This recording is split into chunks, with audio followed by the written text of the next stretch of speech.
कक्षा 9 के विद्यार्थियों का हार्दिक अभिनंदन और स्वागत।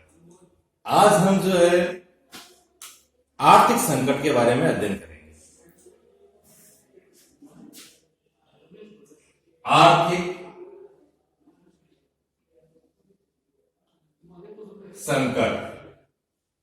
अब ये आर्थिक संकट क्या था ये हम देखेंगे कि हमने देखा था कि वाइमर गणराज्य की जो स्थापना हो जाती है और जो ये वाइमर गणराज्य की स्थापना जो होती है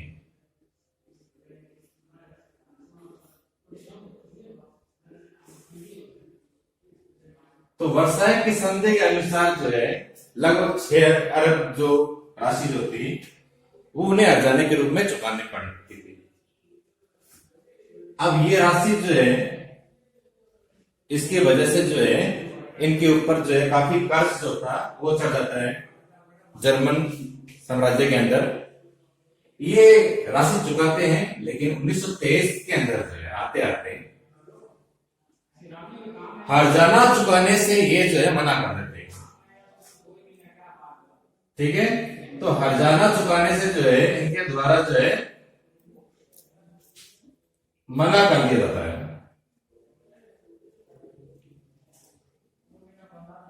तो हर्जाना चुकाने से मना 1923 के अंदर जो है जर्मनी के द्वारा कर दिया जाता है।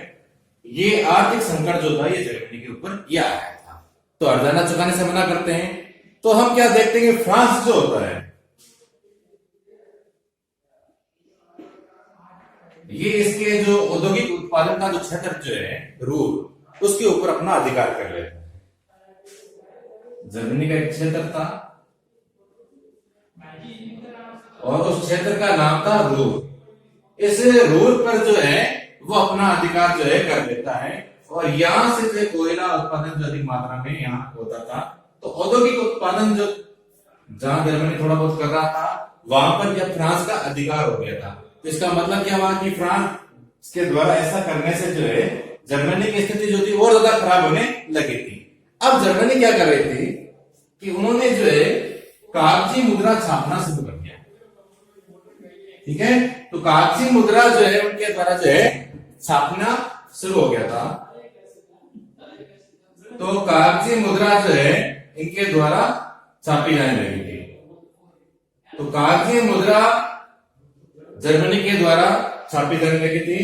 इस मुद्रा को हम जो है जैसे हमारे यहाँ रुपया कहते हैं करेंसी को, तो वहां इसका नाम जो था वो मार्क।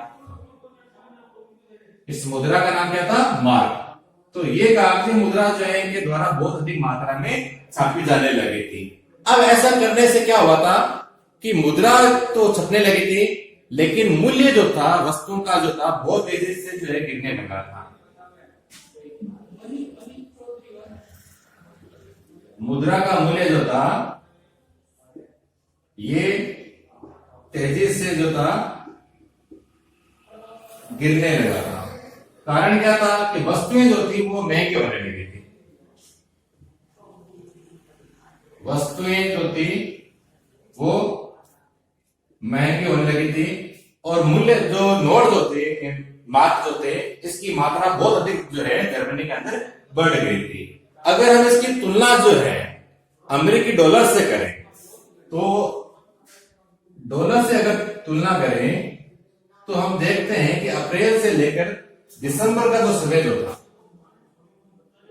अप्रैल से लेकर दिसंबर का जो समय जो था ये हजारों से शुरू होती है और धीरे धीरे करते हजार लाख करोड़ खरबों रुपए जो है मार्क जो है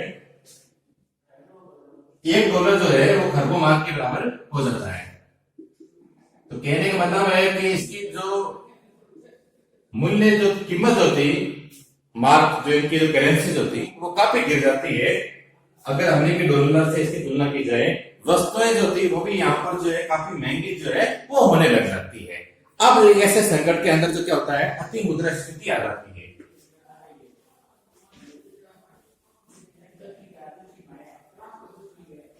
और अति मुद्रास्फीति का मतलब क्या होता है कि वस्तुओं के भाव जो है जर्मनी के अंदर जो है बहुत अधिक मात्रा में जो है बढ़ने लग जाते हैं। तो ऐसी स्थिति में क्या होता है जर्मनी जो है उसकी आर्थिक स्थिति बहुत ज्यादा खराब हो जाती है। तो ऐसी स्थिति में अमेरिका को भी और अन्य जो देश होते बड़े उनको भी दया दृष्टि उनके ऊपर आ जाती है और वो इस संकट से निकालने के लिए जो अमेरिका जो रहता है वो हस्तक्षेप करता है। इस संकट से निकालने के लिए कौन मदद करता है? अमेरिका करता है। अमेरिका के द्वारा जो है मदद की जाती है जर्मनी की, कि संकट से इसको जो है निकाला जाए। और इसके लिए वो एक योजना बनाते हैं, उस योजना का नाम है डॉप्स योजना। आगे प्रश्न आ सकता है कि अमेरिका के द्वारा जर्मनी को जो संकट से निकालने के लिए जो योजना बनी थी, उस योजना का क्या नाम है? डॉप्स योजना जो है इसका नाम है। तो डॉप्स योजना के द्वारा जो है इस संकट से निकालने का जो कार्य जो है अमेरिका के द्वारा किया जाता है। और जो हर्जाने यानी जो राशि चुकाने की जो शर्तें जो थी उसे वापस तय करते हैं, दोबारा जो है तय करते हैं। हर्जाने की जो शर्तें जो थी इनको दोबारा जो है यानी वापस जो है ये तय किया जाता है। तो हर्जाने की शर्तों को जो है दोबारा तय किया जाता है ताकि कुछ रियायत करके जो है वो जर्मनी जो है ये हर्जाना जो है चुका सके। इस प्रकार की मदद जो है ये अमेरिका के द्वारा की जाती है। अब आगे क्या होता है कि जिसकी वजह से जो है जर्मनी की स्थिति जो है और ज्यादा खराब हो जाती है। तो हम देखेंगे मंदी के साथ।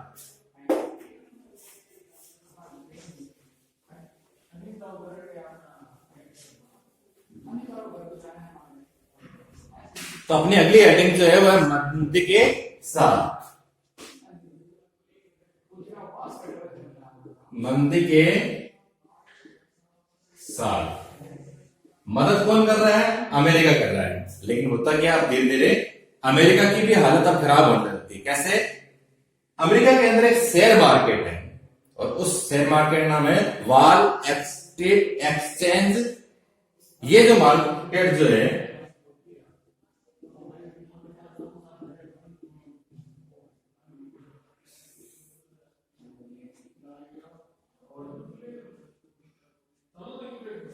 तो वॉल स्ट्रीट एक्सचेंज जो मार्केट जो है ये धराशायी हो जाता है। धराशायी मतलब इसके शेयर जो है ये गिरने लग जाते हैं। लोगों का विश्वास जो है वो जो है समाप्त होता जाता है।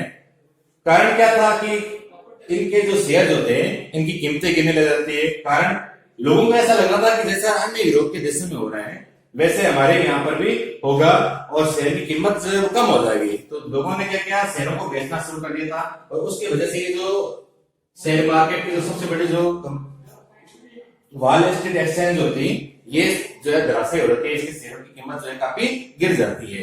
तो इसके गिरने से क्या होता है कि पूरे विश्व के ऊपर जो है इसका प्रभाव पड़ता है। अब 1929 से लेकर 1932 की जो घटनाएं होती है उनका हम अध्ययन करेंगे। देखो 1929 से लेकर 1932 ये अमेरिका के अंदर जो होता है उसके बारे में जो है हम देखेंगे। तो क्या होता है, देखो हम देखेंगे कि अमेरिका की जो राष्ट्रीय आय जो होती है वो आधी हो जाती है इतने समय के अंदर। जीडीपी जो होती है वो आधी रह जाती है। राष्ट्रीय आय जो है ये आधी हो जाती है। एक तो ये प्रभाव पड़ता है, फैक्ट्रियां जो होती है वो बंद हो जाती है। फैक्ट्री जो है ये बंद हो जाती है। निर्यात जो होता है वो गिरने लग जाता है। निर्यात का मतलब तो दूसरे देशों को जो वस्तुएं बेचते हैं उनमें गिरावट आ जाती है।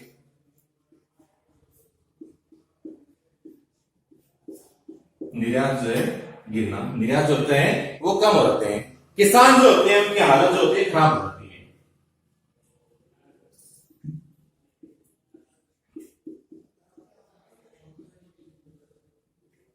किसानों की स्थिति जो होती है वो खराब हो जाती है। और ये जो कमी जो होती है अब धीरे धीरे पूरी दुनिया भर में जो है महसूस की जाने लगती है। तो ये दुनिया भर के अंदर जो है ये कमी जो है, ये जो मंदी जो है ये महसूस की जाने लगती है। यानी पूरे विश्व के ऊपर जो है इस मंदी का प्रभाव जो है वो हमें देखने को मिलता है। तो ये इस प्रकार से जो है अमेरिका की आर्थिक स्थिति खराब होती है।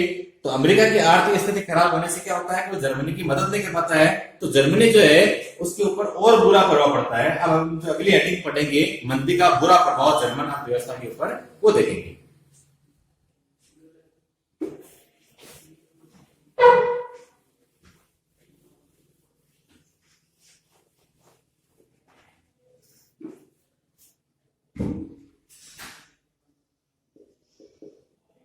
मंदी का बुरा प्रभाव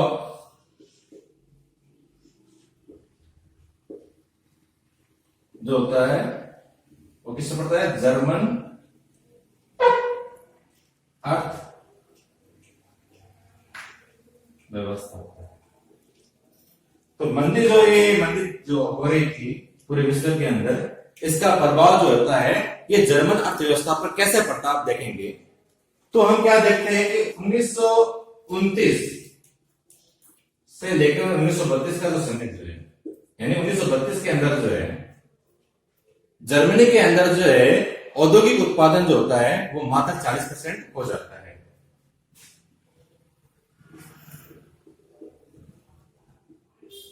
औद्योगिक जो उत्पादन है वो 40% होता है। इतनी गिरावट जो है इसके अंदर जो है हमें देखने को मिलती है। मजदूर जो लोग होते हैं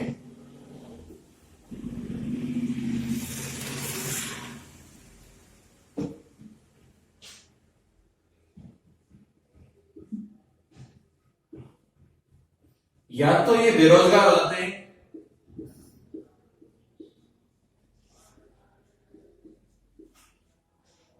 या इनके अंदर जो है वेतन में कमी हो जाती है।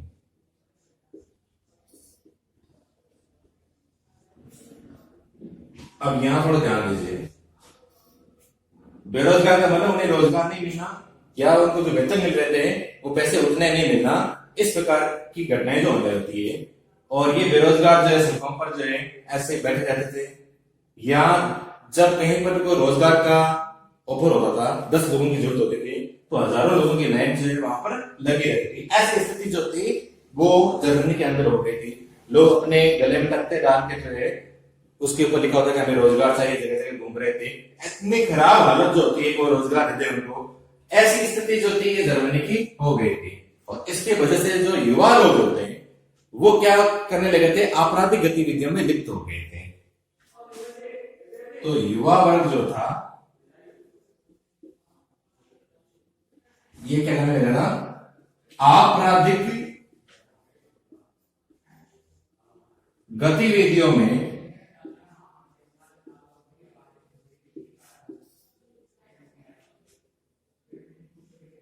लिप्त हो गया था। यानी कि आपराधिक कार्य जो है इनके द्वारा जो है किया जाने लगे थे, युवा वर्ग के द्वारा। तो ये सारे कार्य जो है युवा वर्ग के द्वारा जो है किए जा रहे थे। वो अधिक से अधिक अपराध जो है वो करने लगे थे क्योंकि उनके पास रोजगार नहीं था। तो रोजगार के अभाव में वो जो थे अपराधी बनते जा रहे थे, कहीं चोरी कर रहे थे, कहीं पर अपराध कर रहे थे, ऐसे कार्य जो है कर रहे थे। जर्मनी के जो कारोबार जो थे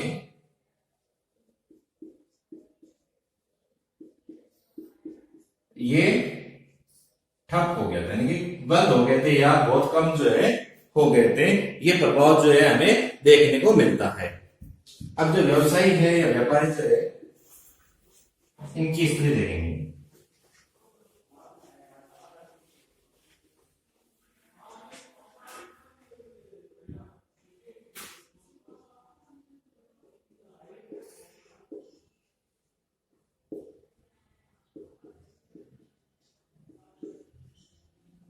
तो व्यवसायी और व्यापारी जो थे उनको क्या भय था? उन्हें भय था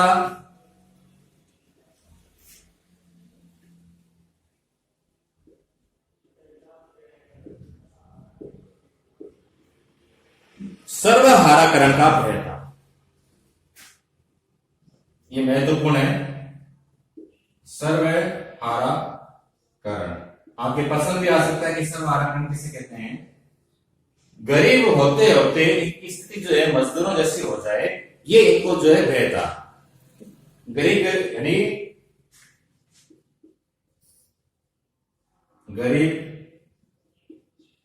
होते होते इनकी स्थिति जो है, आर्थिक स्थिति जो है, ये मजदूर वर्गों की आर्थिक स्थिति में पहुंच जाएगी।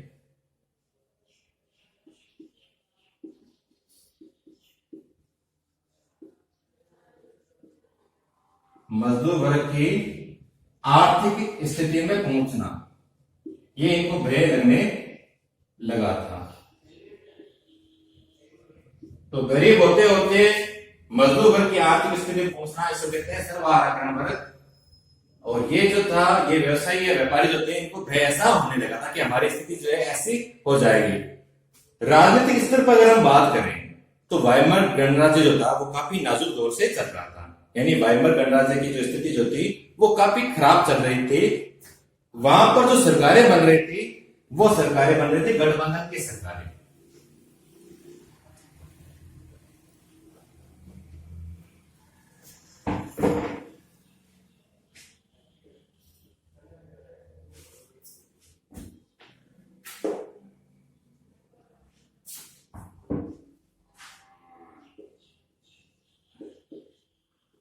सरकारें जो थी वो गठबंधन की बन रही थी।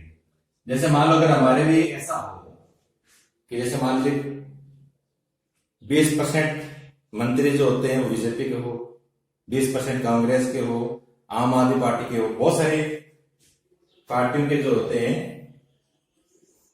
वो जो अलग अलग जो होते हैं, ऐसे सब मिलकर अपने अगर सरकार चलाएं तो वो इस प्रकार की सरकार जो गठबंधन की होती है, जिसमें शिक्षा मंत्री कोई और होता है, वित्त मंत्री कोई और होता है, अलग अलग पार्टियों के बनते हैं, उनके चुनाव के जीतने में उनके जो परसेंटेज होते हैं उनके हिसाब से।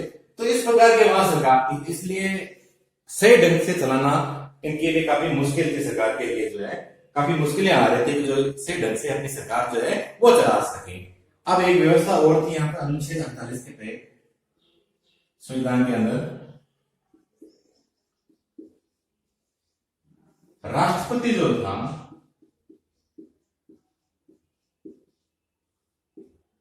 वो आपातकाल की घोषणा कर सकता था।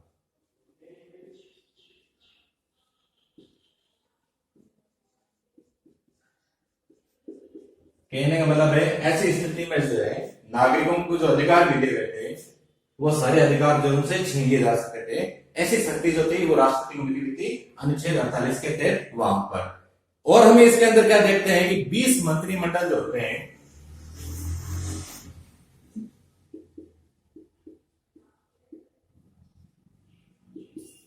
ये 239 दिन के अंदर जो है हट जाते हैं, यानी बदलते रहते हैं। इतने अधिक मंत्रिमंडल यानी कि सरकारें जो है बदलती रहती है, बार बार चुनाव होते रहते हैं। इस प्रकार की स्थिति जो होती है यह जर्मनी के अंदर जो है हो जाती है। अब इस प्रकार की सरकार जो होती है इससे जनता जो होती है वो काफी दुखी होती है और लोकतांत्रिक जो संसदीय व्यवस्था जो थी इसके ऊपर से लोगों का जो है विश्वास हट जाता है। तो लोकतांत्रिक जो संसदीय व्यवस्था जो थी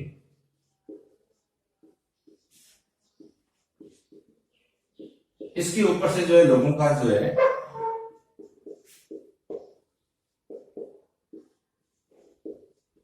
विश्वास जो था वो हट जाता है।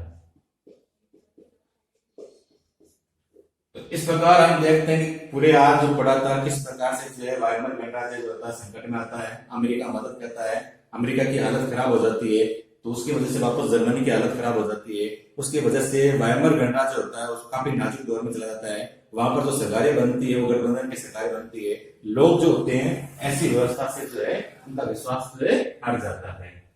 तो आज जो चैप्टर पढ़े हैं इसे काफी अच्छे से आप पढ़ेंगे। धन्यवाद।